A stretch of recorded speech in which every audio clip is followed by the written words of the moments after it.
Hello నమస్తే welcome to our channel నేను మీ స్వాతి ఇంక ఎలక్షన్స్ అనేవి 4 డేసే ఉన్నాయని ఈ తరహాగానే కొన్ని సర్వేలు అయితే రిపోర్ట్ అయితే ఇచ్చారు అసలు ఏ పార్టీ విన్ అయ్యే ఛాన్సెస్ ఉంది అని చెప్పేసి ఒక సైడ్ ఏమో వైఎస్ఆర్సీపీ సింగిల్ గా పోటీ చేస్తుంది ఇంకో సైడ్ ఏమో మూడు పార్టీలు కలిసేసి కూటమితో వస్తున్నాయి అసలు ఎవరు గెలిచే ఛాన్సెస్ ఉంది అని చెప్పేసి ఒకసారి అయితే మనం సర్వే రిపోర్ట్ ఏదైతే ఇచ్చారో అది ఒకసారి అయితే చూద్దాము survey report AP legislative assembly elections అని చెప్పేసి పాలిమెట్రిక్స్ నుంచి ఒక సర్వే రిపోర్ట్ అయితే ఇచ్చారండి దీని నుంచి వచ్చేసరికి పార్టీ వైజ్ ఓట్ షేర్ వచ్చేసరికి మనం చూసుకుంటే వైఎస్ఆర్సీపీ వచ్చేసరికి 51.50%, అలానే అలయన్స్ టీడీపీ జేఎస్పీ బీజేపీ ఏదైతే ఉందో కూటమి ఏదైతే ఉందో అంటే 43% వచ్చే ఛాన్సెస్ ఉంది.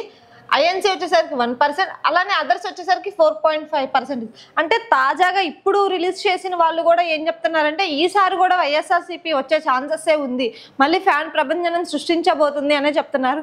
అంటే మూడు పార్టీల ప్రభావం అనేది సింగిల్ పార్టీ మీద ఏమీ లేదనైతే ఇక్కడైతే తెలుస్తుంది. ఇలానే కాదు ఇంకొన్ని సంస్థలు కూడా వాళ్ళ సర్వే రిపోర్ట్ విడుదల చేశారు. అన్ని మనం చూసుకుంటే ఆల్మోస్ట్ వైఎస్ఆర్సీపీయే ఈసారి గెలిచే ఛాన్స్ అయితే ఉంది ఆంధ్ర రాష్ట్రంలో అని అయితే చెప్తున్నారు. అసలు చూద్దాము. ఇక్కడ చూడండి వైఎస్ఆర్సీపీ వచ్చేసరికి ఎక్స్పెక్టెడ్ సీట్స్ 113, అలానే అలయన్స్ వచ్చేసరికి 39, అలానే కీన్ కాంటెస్ట్ వచ్చేసరికి 23. అంటే వైఎస్ఆర్సీపీ ఆల్మోస్ట్ 100 అబోవ్ అంటే 113, అంటే లాస్ట్ టైం 151, ఈసారి 113. అలానే కూటమి ఏదైతే ఉందో కూటమికి వచ్చేసరికి 39, కీన్ కాంటెస్ట్ వచ్చేసరికి 23. అంటే కీన్ అంటే మనం చెప్పలేని పొజిషన్స్ వచ్చేసరికి 23 ఉన్నాయి, కూటమికి వచ్చే మాత్రం 39 అనే చెప్తున్నారు. ఈ 23లో కూడా ఆల్మోస్ట్ వైఎస్ఆర్సీపీ గెలిచే ఛాన్సెస్ ఉంది, అలానే కూటమి గెలిచే ఛాన్సెస్ ఉంది.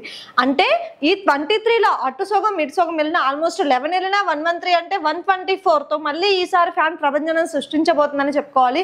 అంటే 100 అబౌవ్తో మళ్ళీ ఈసారి గెలుస్తుంది అని అనుకోవచ్చు. ఎందుకు అంటే సర్వే రిపోర్ట్స్ అయితే మనం చూస్తున్నట్లయితే ఆల్మోస్ట్ వైఎస్ఆర్సీపీ గెలిచే ఛాన్స్ ఉంది అంటే చెప్తున్నారు. అంటే ఇంకా 23 ఏవైతే ఉన్నాయో వీటిలో కూడా ఒక 10 అటైనా 10 ఇట్ అయినా కానీ ఆల్మోస్ట్ టీడీపీ కూటమి ఏదైతే ఉందో దానికి 50 సీట్లు వచ్చే ఛాన్సెస్ ఉంది అని అయితే చెప్తున్నారు.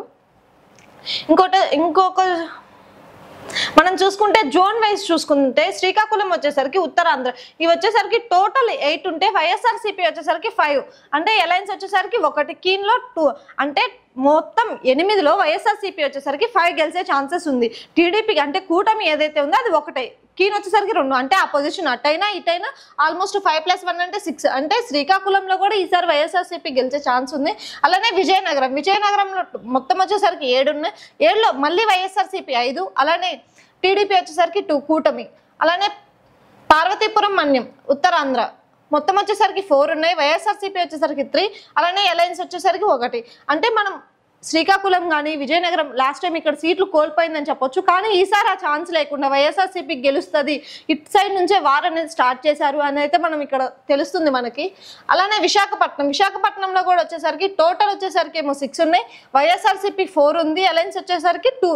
అంటే వైఎస్ఆర్సీపీ కూడా ఈసారి వైజాగ్, ఎందుకంటే వైజాగ్ ప్రజలు ఎవరైతే ఉన్నారో వాళ్ళు ఈసారి వైఎస్ఆర్సీపీ నమ్మే ఛాన్స్ ఉంది. ఎందుకు అంటే జగన్మోహన్ రెడ్డి గారు మేనిఫెస్టో రిలీజ్ చేసినప్పుడు నేను రాజధాని ఇక్కడ పెడతాను, రాజధాని మనకి వైజాగ్ ఉంటుంది అని చెప్పిన సిచ్యువేషన్ ఉంది. కాబట్టి ప్రజలు ఈసారి వైఎస్ఆర్సీపీని గెలిపించుకునే ఛాన్స్ ఉంది. లాస్ట్ టైం అటు సైడ్ అయితే వైఎస్ఆర్సీపీకి తక్కువ సీట్లు వచ్చినాయి, కానీ ఈసారి మాత్రం వైజాగ్ నుంచి అయితే భారీ ఎత్తుతో గెలిచే ఛాన్స్ అయితే ఉంది.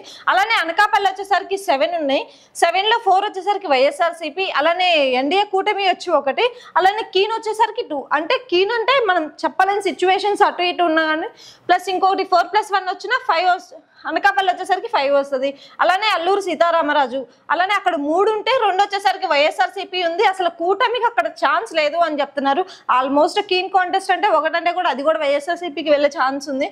అలానే కాకినాడ కూడా మొత్తం 7 ఉంటే 4 వైఎస్ఆర్సీపీకి వచ్చే ఛాన్స్ ఉంది. అలానే అలయన్స్కి వచ్చేసరికి 2, కీన్లో 1, ఈస్ట్ గోదావరి 4 వైఎస్ఆర్సీపీ, 1 ఎన్డీఏ కూటమి, అలానే 2 వచ్చేసరికి కీను, అలానే వెస్ట్ గోదావరి మొత్తం 7 ఉన్నాయి. వెస్ట్ గోదావరిలో 1 వచ్చేసరికి వైఎస్ఆర్సీపీ, 6 వచ్చేసరికి కూటమి. వెస్ట్ గోదావరి చూసుకుంటే ఈసారి మాత్రం అక్కడ ఎన్డీఏ కూటమి ప్రభంజనం సృష్టిస్తుంది అనే అనుకోవచ్చు. ఎందుకంటే వెస్ట్ గోదావరి గ్రౌండ్ రిపోర్ట్లో మాత్రం ఎన్డీఏ కూటమి కల్లే సపోర్ట్ చేస్తున్నారు అని అనుకోవచ్చు. ఎందుకంటే 6 సీట్లు మాక్సిమం ఎన్డీఏ కూటమికి వెళ్ళే ఛాన్సెస్ ఉంది వెస్ట్ గోదావరి.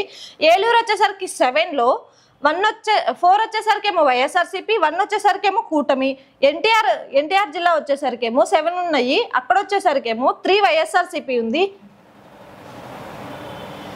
అలానే 3 ఎన్డీఏ కూటమి ఉంది, ఒకటేమో అంటే ఈసారి ఎన్టీఆర్ జిల్లా కూడా టఫ్ ఫైట్ అనుకోవచ్చు. ఆల్మోస్ట్ 3-3 ఉన్నాయి. ఇంకొకటి అది ఎవరు గెలుస్తారో చూడాలి. ప్లస్ ఇంకోటి కృష్ణా వచ్చేసరికి 7 ఉన్నాయి. 7లో 3 వచ్చేసరికి వైఎస్ఆర్సీపీ, అలానే 2 వచ్చేసరికి ఏమో ఎన్డీఏ కూటమి, 2 వచ్చేసరికి కీను.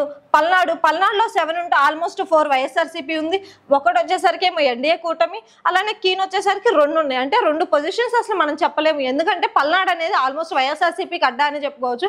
ఈసారి కూడా అలానే కాకపోతున్నది అనేది ఇక్కడ అర్థమవుతుంది. ఇంకోటి వచ్చేసరికి గుంటూరులో 7 ఉంటే ఆల్మోస్ట్ వైఎస్ఆర్సీపీ 2 ఉన్నాయి, 4 ఏమో ఎన్డీఏ కూటమి ఉంది, కీన్ వచ్చేసరికి 1 ఉంది.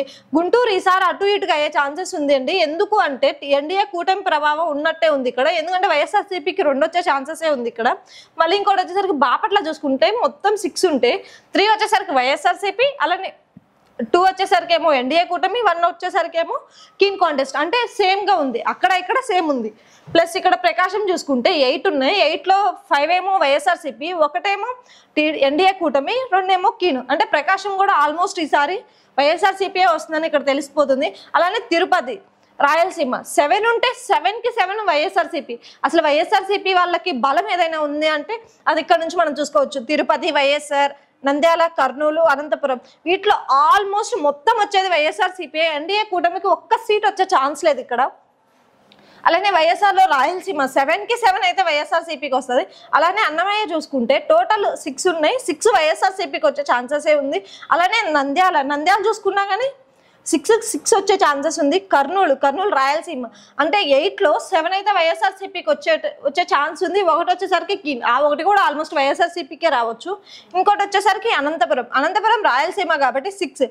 ఈసారి శ్రీ సత్యసాయి నుంచి 6 అయితే ఉన్నాయి, 6లో 3 ఎన్డీఏ కూటమికి అని చెప్తున్నారు, 3 వైఎస్ఆర్సీపీ అంటున్నారు. లాస్ట్గా అటు ఇటు అయినా కానీ ఆల్మోస్ట్ అక్కడ కూడా వైఎస్ఆర్సీపీ ప్రపంచంలో సృష్టించబోతుంది అని అనుకోవచ్చు. లాస్ట్ వచ్చేసరికి చిత్తూరు ఆల్మోస్ట్ 7 ఉంటే 6 వైఎస్ఆర్సీపీ, 1 వచ్చేసరికి అలయన్స్ విన్నింగ్ అంటే ఎన్డీఏ కూటమి. అంటే మనం టోటల్గా చూసుకున్న ఈసారి కూడా మళ్ళీ 2024లో కూడా వైఎస్ఆర్సీపీ గెలిచే ఛాన్సే ఉంది. ఎందుకు అంటే ప్రజలు ఆల్మోస్ట్ సంక్షేమం పొంది ఉన్నారు, రాష్ట్రం అభివృద్ధి చెందుతుంది, ఆల్మోస్ట్ విద్య వైద్య రంగంలో మన స్టేట్ ముందు ఉంది అని చెప్పుకోవచ్చు. ఎందుకు అంటే ఈ 5 years కరోనా కాలంలో ఆదుకున్న వ్యక్తి సీఎం గారు జగన్మోహన్ రెడ్డి గారు. ఆల్మోస్ట్ ఇప్పుడు కూడా మళ్ళీ మేము జగన్మోహన్ రెడ్డి గారిని గెలిపించుకుంటాం, మా రాష్ట్రం మంచిగా ఉండాలి అంటే జగన్మోహన్ రెడ్డి గారికి సపోర్ట్ చేస్తాము అని చెప్పేసి జనాలు అయితే అంటున్నారు. అన్ని సీట్లు రాకపోయినా ఈసారి మళ్ళీ ఫ్యాన్ గాలే వీస్తుంది అనుకోవచ్చు రాష్ట్రం అంతా. అసలు మీరేమనుకుంటున్నారో మీ అభిప్రాయం కామెంట్ రూపంలో తెలియజేయండి. Thank you.